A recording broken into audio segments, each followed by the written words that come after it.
Thank you very much. Thank you.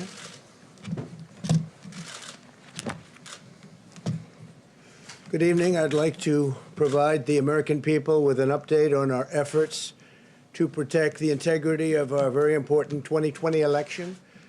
If you count the legal votes, I easily win. If you count the illegal votes, they can try to steal the election from us. If you count the votes that came in late, we're looking at them very strongly, but a lot of votes came in late. I've already decisively won many critical states, including massive victories in Florida, Iowa, Indiana, Ohio. To name just a few, we won these and many other victories despite historic election interference from big media, big money, and big tech. As everybody saw, we won by historic numbers. And the pollsters got it knowingly wrong. They got it knowingly wrong. We had polls that were so ridiculous, and everybody knew it at the time. There was no blue wave that they predicted.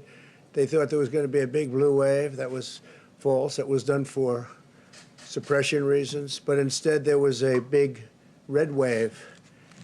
And it's been properly acknowledged, actually, by the media. They were, I think, very impressed. But that was after the fact. That doesn't do us any good.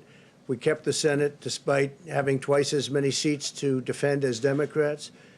And in a really much more competitive states, we did a fantastic job with the Senate. I think we're very proud of what's happened there. We had many more seats to defend. They spent almost $200 million on Senate races in South Carolina and Kentucky alone, 2 races, and hundreds of millions of dollars overall against us. At the national level, our opponents' major donors were Wall Street bankers and special interests. Our major donors were police officers, farmers, everyday citizens. Yet for the first time ever, we lost 0 races in the House. I was talking to Kevin McCarthy today. He said he couldn't believe it. 0 races. Very unusual thing, 0. And actually won many new seats with, I think, many more on the way. This was also the year of the Republican woman. More Republican women were elected to Congress than ever before. That's a great achievement. I won the largest share of non-white voters of any Republican in 60 years, including historic numbers of Latino, African American, Asian American, and Native American voters, the largest ever in our history. We grew our party by 4 million voters, the greatest turnout in Republican Party history. Democrats are the party of the big donors, the big media, the big tech, it seems, and Republicans have become the party of the American worker, and that's what's happened. And we're also, I believe, the party of inclusion. As everyone now recognizes, media polling was election interference in the truest sense of that word by powerful special interests. These really phony polls, I have to call them phony polls, fake polls, were designed to keep our voters at home, create the illusion of momentum for Mr. Biden, and diminish Republicans' ability to raise funds. They were what's called suppression polls. Everyone knows that now. And it's never been used to the extent that it's been used on this last election. To highlight just a few examples, the day before election, Quinnipiac, which was wrong on every occasion that I know of, had Joe Biden up by 5 points in Florida, and they were off by 8.4 points, and I won Florida easily. So they had me losing Florida by a lot, and I ended up winning Florida by a lot. Other than that, they were very accurate. They had him up 4 points in Ohio, and they were up by 12.2 points. And I also won Ohio, great state of Ohio, very easily. The Washington Post said Biden up 17 points in Wisconsin, and it was basically even. They were off by about 17 points. And they knew that. They're not stupid people. They knew that. Suppression. There are now only a few states yet to be decided in the presidential race. The voting apparatus of those states are run in all cases by Democrats. We were winning in all the key locations by a lot, actually. And then our numbers started miraculously getting whittled away in secret, and they wouldn't allow legally permissible observers. We went to court in a couple of instances, and we were able to get the observers put in. And when the observers got there, they wanted them 60, 70 feet away, 80 feet, 100 feet away, or outside the building to observe people inside the building. And we won a case, a big case, and we have others happening. There are lots of litigation, even beyond our litigation. There's tremendous amount of litigation generally because of how unfair this process was. And I predicted that. I've been talking about mail-in voting for a long time. It's really destroyed our system. It's a corrupt system. And it makes people corrupt even if they aren't by nature. But they become corrupt. It's too easy. They want to find out how many votes they need, and then they seem to be able to find them. They wait, and then they find them. And you see that on election night. We were ahead in vote in North Carolina by a lot, tremendous number of votes. And we're still ahead by a lot, but not as many, because they're finding ballots all of a sudden. Oh, we have some mail-in ballots. It's amazing how those mail-in ballots are so one-sided, too. I know that it's supposed to be to the advantage of the Democrats, but in all cases, they're so one-sided. We were up by nearly 700,000 votes in Pennsylvania. I won Pennsylvania by a lot, and that gets whittled down to, I think they said now we're up by 90,000 votes, and they'll keep coming and coming and coming. They find them all over, and they don't want us to have any observers, although we won a court case. The judge said you have to have observers. Likewise in Georgia, and they're appealing. Actually, they're appealing. We won a case that we want people to watch, and we want observers, and they're actually appealing, which is sort of interesting. I wonder why they'd appeal, that all we want to do is have people watch as they do the vote tabulations.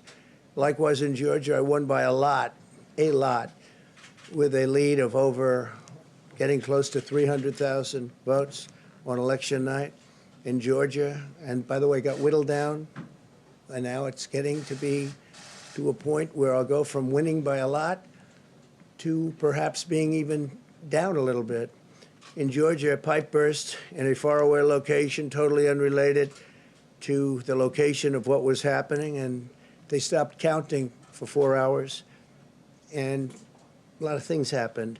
The election apparatus in Georgia is run by Democrats. We also had margins of 300,000 in Michigan. We're way up in Michigan, won the state.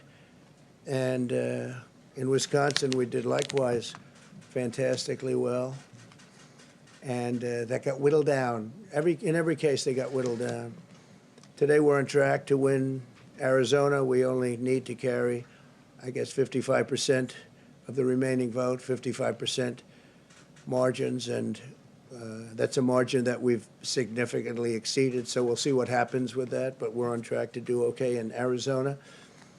Our goal is to defend the integrity of the election. We'll not allow the corruption to steal such an important election, or any election for that matter, and we can't allow anybody to silence our voters and manufacture results. I've been doing a lot of public things for a long time. I've never had anything that's been as inspirational, by people calling, talking, sending things to us. I've never seen such love and such affection and such spirit as I've seen for this. People know what's happening, and they see what's happening, and it's before their eyes. And there are many instances which will be reported very shortly. There's tremendous litigation going on, and this is a case where they're trying to steal an election.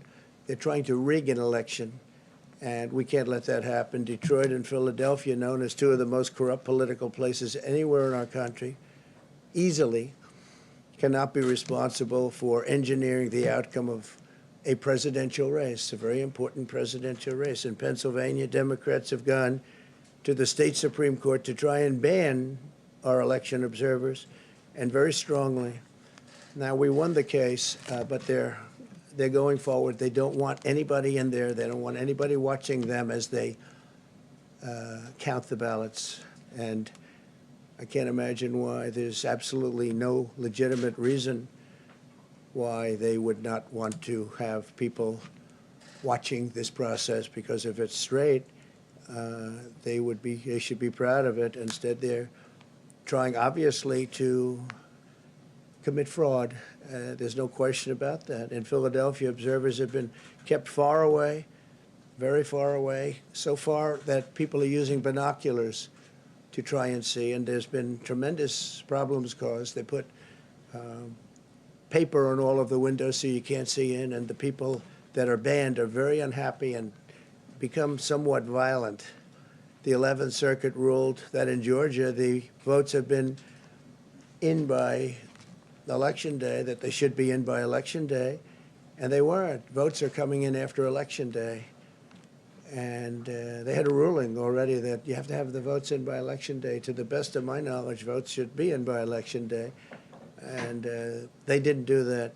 Democrat officials never believed they could win this election honestly. I really believe that. That's why they did the mail-in ballots, where there's tremendous corruption and fraud going on. That's why they mailed out tens of millions of unsolicited ballots without any verification measures whatsoever. And I've told everybody that these things would happen because I've seen it happen. I watched a lot of different elections before they decided to go with this big, massive election with tens of millions of ballots going out to everybody, in many cases totally unsolicited. This was unprecedented in American history. This was by design, despite years of claiming to care about the election security. They refused to include any requirement to verify signatures, identities, or even determine whether they're eligible or ineligible to vote. People are walking in there. They have no idea. They're just taking numbers. They're writing down things, the workers, and doing a lot of bad things. And we have a lot of information coming and litigation that you'll see that will shake even you people up. And you've seen it all. The officials overseeing the counting in Pennsylvania and other key states are all part of a corrupt Democrat machine that you've written about, and for a long time you've been writing about the corrupt Democrat machine. I went to school there, and I know a lot about it. It hasn't changed. It's a long time ago, and hasn't changed. It's gotten worse. In Pennsylvania, partisan Democrats have allowed ballots in the state to be received 3 days after the election, and we think much more than that. And they're counting those without even postmarks or any identification whatsoever. So you don't have postmarks, you don't have identification. There have been a number of disturbing irregularities across the nation. Our campaign has been denied access to observe any counting in Detroit. Detroit is another place, and I wouldn't say it has the best reputation for election integrity. Poll workers in Michigan were duplicating ballots, but when our observers attempted to challenge the activity, those poll workers jumped in front of the volunteers to block their view so that they couldn't see what they were doing. And it became a little bit dangerous. One major hub for counting ballots in Detroit covered up the windows again with large pieces of cardboard. And so they wanted to protect and block the counting area. They didn't want anybody seeing the counting, even though these were observers who were legal observers that were supposed to be there. In Detroit, there were hours of unexplained delay in delivering many of the votes for counting. The final batch did not arrive until 4 in the morning, and even though the polls closed at 8 o'clock. So they brought it in, and the batches came in, and nobody knew where they came from. We've also been denied access to observe in critical places in Georgia. In multiple swing states, counting was halted for hours and hours on election night, with results withheld from major Democrat-run locations only to appear later. And they suddenly appeared, and they all had the name Biden on them, or just about all. I think almost all. They all had the name Biden on them, which is a little strange. I challenge Joe and every Democrat to clarify that they only want legal votes, because they talk about votes, and I think they should use the word legal votes. We want every legal vote counted, and I want every legal vote counted. We want openness and transparency, no secret count rooms, no mystery ballots, no illegal votes being cast after Election Day. You have election day, and the laws are very strong on that. You have an election day, and they don't want votes cast after election day, and they want the process to be an honest one. It's so important. We want an honest election, and we want an honest count, and we want honest people working back there because it's a very important job. So that's the way this country is going to win. That's the way the United States will win. And we think we will win the election very easily. We think there's going to be a lot of litigation because we have so much evidence, so much proof, and it's going to end up perhaps at the highest court in the land. We'll see. But we think there'll be a lot of litigation because we can't have an election stolen like this. And I tell you, I have been talking about this for many months with all of you, and I've said very strongly that mail-in ballots are going to end up being a disaster. Small elections were a disaster. Small, very easy-to-handle elections were disastrous. This is a large-scale version, and it's getting worse and worse every day. We're hearing stories that are horror stories, absolute horror stories, and we can't let that happen to the United States of America. It's not a question of who wins, Republican, Democrat, Joe, myself. We can't let that happen to our country. We can't be disgraced by having something like this happen. So it will be hopefully cleared up, maybe soon, I hope soon, but it'll probably go through a process, a legal process. And as you know, I've claimed certain states, and he's claiming states, and we can both claim the states, but ultimately I have a feeling judges are going to have to rule. But there's been a lot of shenanigans, and we can't stand for that in our country. Thank you very much.